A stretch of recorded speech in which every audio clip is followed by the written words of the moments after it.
So it's been a while since the movie came out, but I watched it yesterday, so I 3D printed this sword.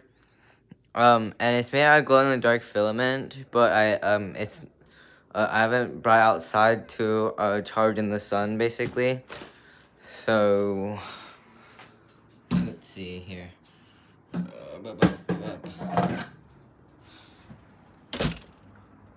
Oh, soak in the power, mighty sword.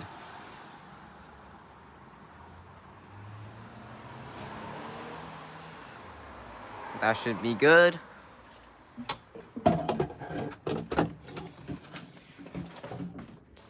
Okay. Now let's see how well it will glow.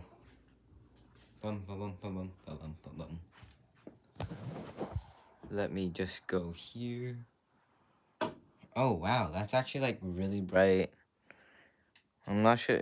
Is the camera picking that up? The blade is actually supposed to be like blue, but the filament looks white, so I didn't know I actually used green. But this looks really cool actually.